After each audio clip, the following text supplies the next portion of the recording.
Let's start at the beginning. So, what was the role of music in your family when you were growing up? Well, my mother was a beautician, Mm-hmm. but she loved piano. I mean, she had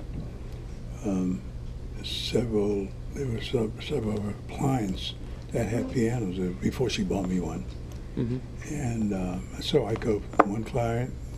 My mother did their hair, so they never said no. Mm-hmm. They were home and they weren't having company. I could always spend an hour or whatever, and then I wouldn't overdo it. Then I'd go next day, maybe I'd go to another of her clients. They're very cooperative, but they know that my mother knew that they were very nice to me, and so she was a great hairdresser.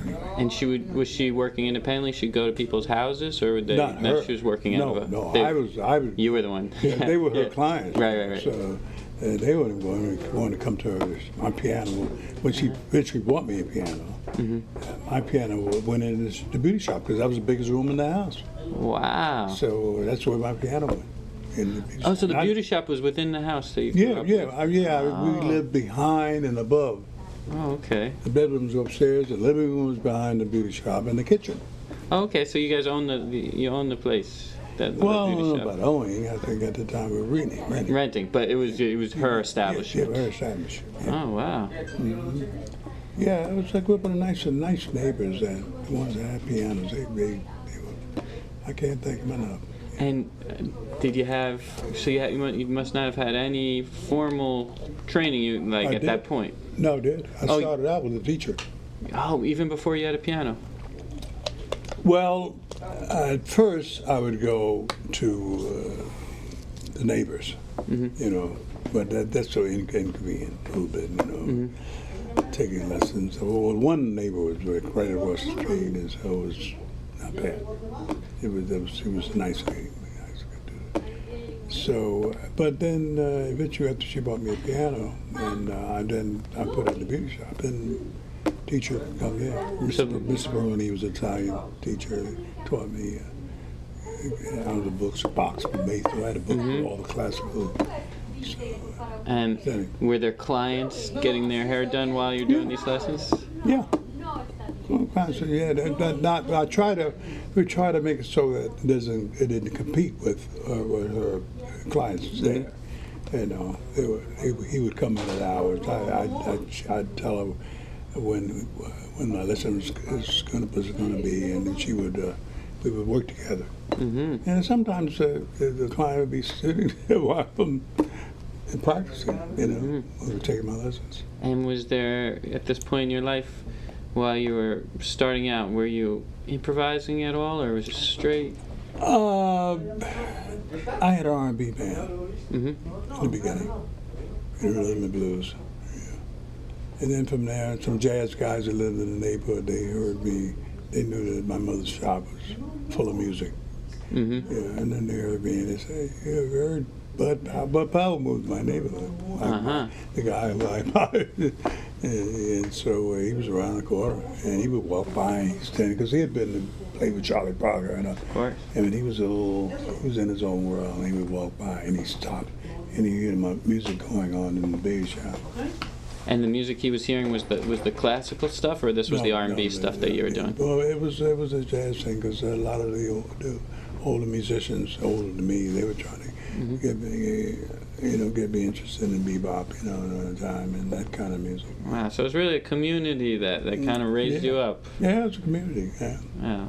A nice community. I mean, the people, like I say, my mother was, everybody loved them. Maybe the guys that were Blues on the Corner, which was dedicated to some guys who sang on the corner. They weren't bad guys, they just sang on the corner. But they do anything for my mother. She does. Everybody liked my mother. She was a nice person. If she heard that like if some neighbors didn't have food, it's whatever. They would send food over sometimes to her because they knew she didn't have time to cook all the time. So the neighbors would do that, and they would get their hair done and everything. They were like clients of hers, that way. And so I grew up in a real nice neighborhood. It was just people who cared for each other. That's when I used to come to New York, I said, my father's sisters lived here, and I come to visit them. I said, how in the world do you live this city. Because it was so different from Philadelphia. Right. Oh. Yeah, it's different, yeah. But I love New York now. I mean, I would go back to Philly. I've been back. I've been back to see some family over there. But I love New York now. Well, there was I know that Miles Davis loved Philly Joe Jones because he said he had that Philly sound. Yeah. So there was a particular sound in the music, right? Great musicians came out. Uh-huh. Bud Powell lived there he was from Willow Grove, Pennsylvania, which is a suburb of Philadelphia. Mm-hmm. He was my hero. He had been in New York and played with Bird, Diz, and all. He was a great piano genius. And did your interactions with him go past him? Well, he played my piano one time. He was kind of in his own world. He wasn't. It was like he was. Yeah. He was a little eccentric, but he was coherent, you know. And he came out and played my piano. You know, he's one of my heroes. And we follow him on the street, you know. You know, he was there because he had been in New York and he made recordings. I had some of his recordings. Yeah. So I grew up in kind of a beauty shop and a musical environment. And do you remember any particular pearls of wisdom, musical or otherwise, that you got from Bud Powell or any of the older musicians? Well, I'd hate to elaborate on that, but I'll talk about.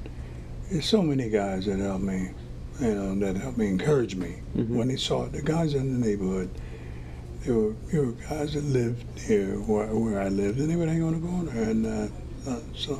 And then I joined the band, the local band, Cal Massey's band, and it goes on and on and on. It's a long story. But you know, it was a great neighborhood to grow up in, West Philly. Well, we can zoom forward a bit. So now. When you're in your teens, that's when you started interacting with John Coltrane. Yeah. And because I started when I was 13, but then I met John later. And he had told you he wanted you to be in his band way before you ever joined. Is that right? Yeah. Yeah, he knew when he was going to leave Miles, and when after he left, he said, I'm going to go form my own band. He wanted me to be in it because he'd worked some gigs. So since he was living in Philly, his mother lived there and he was living in Philly. And there were some promoters there would hire him sometimes, and he wanted me to play with him. And I was just a teenager at the time, you know. So I said, hey, man, okay, that's great. So was that a huge motivation to practice, to know that was something you had to prepare for? I always liked to practice. I had an R&B band and a jazz band. So practicing, nobody had to tell me to do that, you know. I just didn't want to have everybody there when I was doing here. So, but sometimes it would conflict, but we worked it out, you know. Sometimes I'd be a saxophone player there and the drummer would be set up and the lady in the air drum. My mother he was so supportive. That's wonderful. Yeah. And I've read in some other interviews that you'd spend some time with John Coltrane and you'd sit on the porch and just talk about music a lot. And I'm so curious what kind of things you would speak of. Can't tell you. Secrets? You're getting so much information. You got quite a bit as is. That's another thing. We probably talked about music. You know. All right. Well, I'll allow it to remain a mystery. Of course. Mysteries are good. Yeah. Any particular memories of some of the classic albums recorded, like Love Supreme, this kind of thing? Yeah, Love Supreme was a great record. It was a culmination of different things.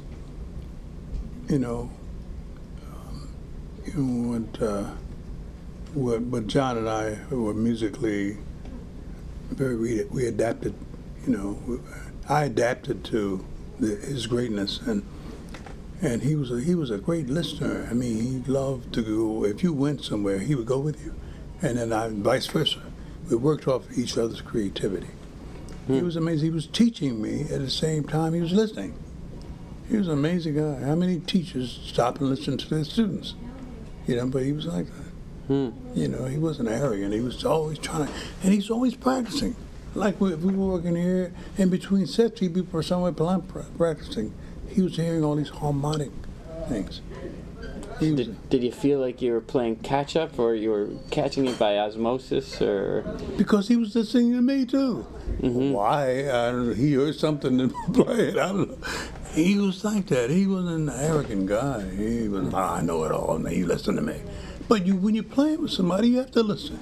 You listen to each other. And then I listened to Elvin. We listened to each other. Jimmy was there. Everybody was listening to each other. That's why that band was so great, because nobody was on a low level. Everybody was, you know, we listened to each other. You know, Jimmy, he moved harmonically with me, and Elvin rhythmically, and you know, it was quite a picture. And were you so filled with energy after these things, after a night like, you know, one of these nights?